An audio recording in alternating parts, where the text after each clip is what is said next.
Olá, eu sou a Alê Monteiro de Castro, doutoranda em Ciências Sociais, também consultora de oratória para mulheres e jornalista.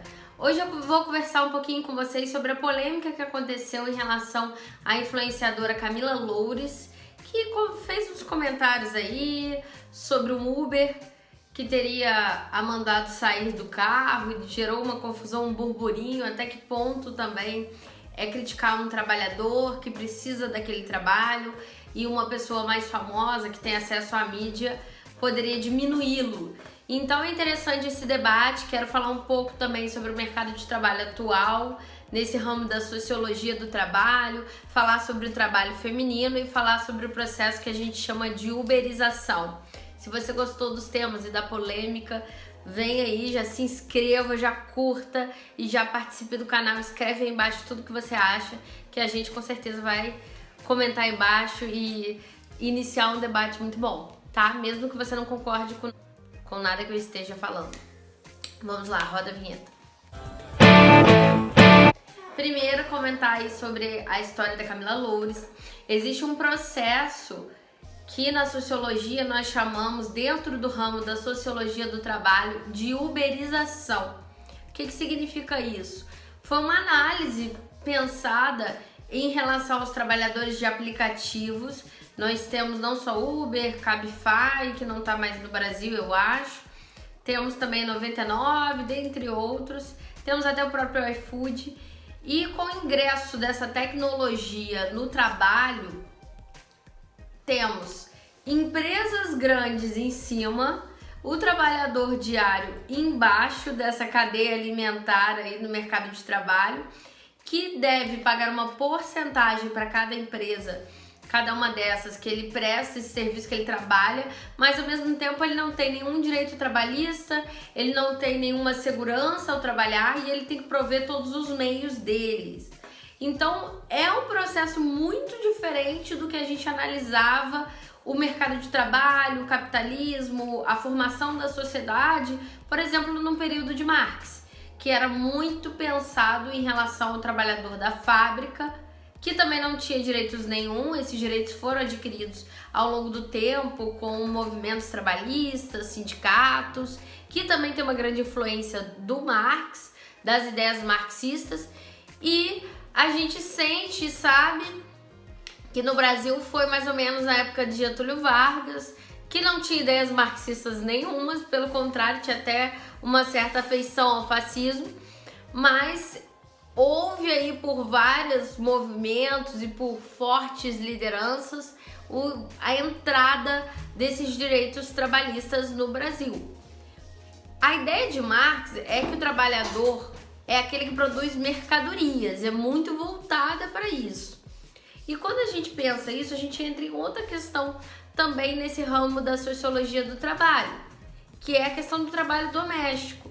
E temos autoras como, por exemplo, a Silvia Frederici, que é uma italiana filósofa, que pensa sobre isso e traz o debate até que ponto, temos grupos feministas apoiando também, até que ponto o trabalho feminino doméstico tem que ser remunerado ou não. Porque não é um trabalho que vai gerar uma mercadoria, um produto final, mas sem esse trabalho seria impossível que o homem que está na fábrica, ou a mulher que está na fábrica, ou a pessoa que está na fábrica produzisse aquele produto, a mercadoria final. Além disso, tem debates enormes sobre a mais-valia, sobre o custo desse trabalhador, sobre o quanto ele produz, o quanto fica para o patrão, o quanto fica para ele. E hoje a gente tem um debate muito maior, porque é o emprego da tecnologia. Quero chamar a atenção dentro dessa chuva de pensamentos que traz vários debates, cada uma dessas ideias. Eu acredito que a tecnologia é um fator importante, é uma palavra-chave para esse debate, porque muito se pensou que o emprego da tecnologia faria as pessoas trabalharem menos, mas até certo ponto acontece delas trabalharem mais pela necessidade ou pela vontade de consumir muito. Então esse capitalismo com super consumo, às vezes até com preço mais baixo, a gente tem condições de trabalho muito ruins em algumas empresas, como por exemplo a Shine, aquela japonesa, chinesa,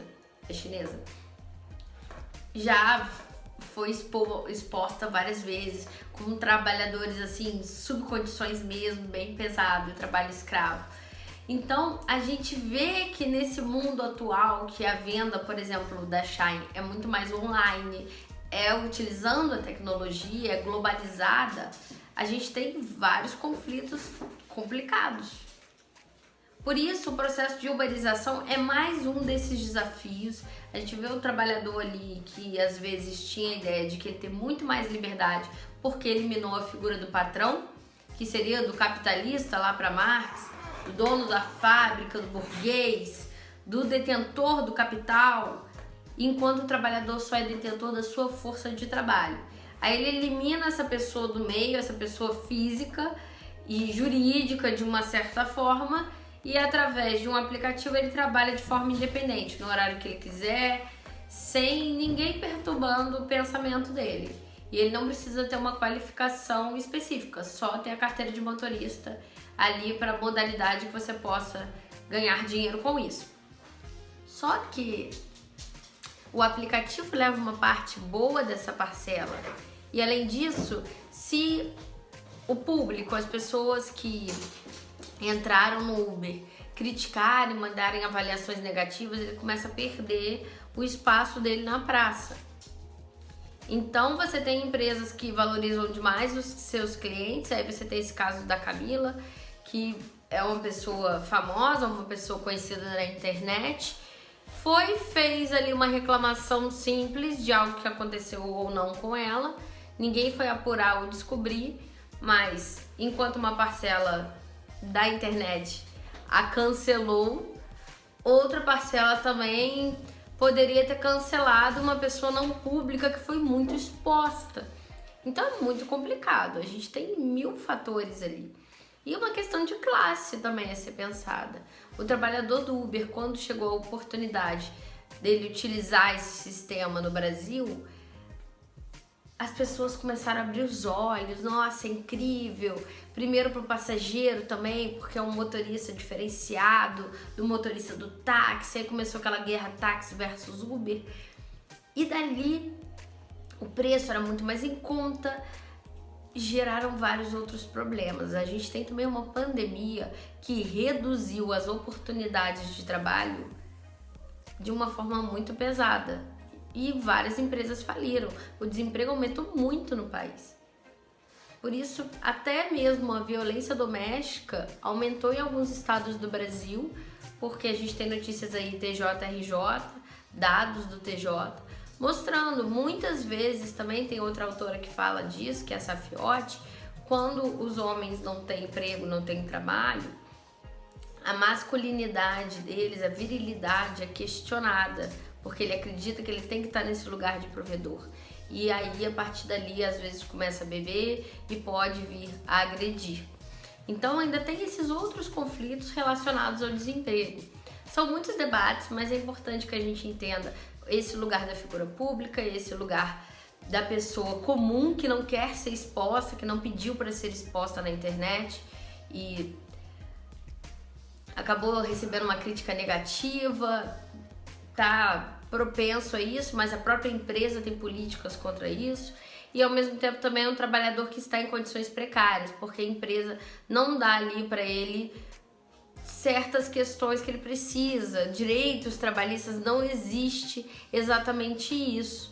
Existe apenas uma certa liberdade que também é mascarada. É uma forma de, na verdade, essa liberdade ela vai mascarar a falta de direitos que essa pessoa tem.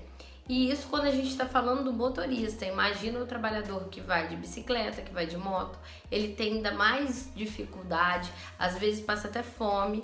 Isso foi muito visto na pandemia, na hora de entregar um lanche, na hora de fazer outro tipo de entrega também.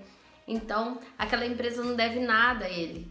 Ele é um autônomo, mas ele é um autônomo sem direito, sem estrutura, sem uma condição boa. E o aplicativo está gerando milhões, bilhões e rendendo muita grana. Então, assim, a gente tem um conflito aí muito grande. Mas, ao mesmo tempo, se não tem um aplicativo, são pessoas que podem estar morrendo de fome e poderiam estar trabalhando mesmo em subcondições. Ainda tem isso. Então é muito complicado esse debate da uberização, é muito novo, tem poucas pesquisas, vocês encontram no Google Acadêmico e em outros lugares algumas reflexões sobre essa sociedade atual com emprego de tecnologia, que deveria ser uma tecnologia para nos libertar e ao mesmo tempo acaba sendo muitas vezes uma tecnologia que vai no sentido contrário, que se a gente continuar com um consumo muito grande, com uma desigualdade social muito grande, principalmente para grupos com vulnerabilidade, sem ter esse olhar para eles e sem também taxar essas empresas e obrigá-las a trazer um conforto maior para o trabalhador, a gente acaba naquela fábrica antiga antes das ideias do Marx, que inspiraram as ideias do Marx, que você vai trabalhando, sai um braço aqui e você continua com o outro. Então realmente é muito complicado e não dá para fechar os olhos para isso. Acho que a situação que aconteceu com a Camila Loures também foi muito cancelada, acho que já pediu desculpas, segue em frente. Mesmo assim, ela nos remete ao estado que está o trabalhador dentro desse processo da uberização e do emprego de tecnologia, de qualquer aplicativo, não necessariamente somente do Uber. E também a ideia do trabalho doméstico, ser remunerado ou não, e até que ponto as mulheres também entram nessa divisão sexual do trabalho que é muito negativa, que muitas vezes elas trabalham em subcondições para sobreviver e acabam chegando em casa e tendo que ter outro trabalho também, que é o trabalho doméstico, e que ele não acaba nunca, ou o trabalho de cuidado de idosos, doentes e crianças, ok? Então trouxe 1000 debates para vocês, mas espero que vocês tenham gostado da reflexão e escreva aqui embaixo no seu comentário o que você achou dessa história toda e das questões sociais tão amplas que daí surgem. Beijo!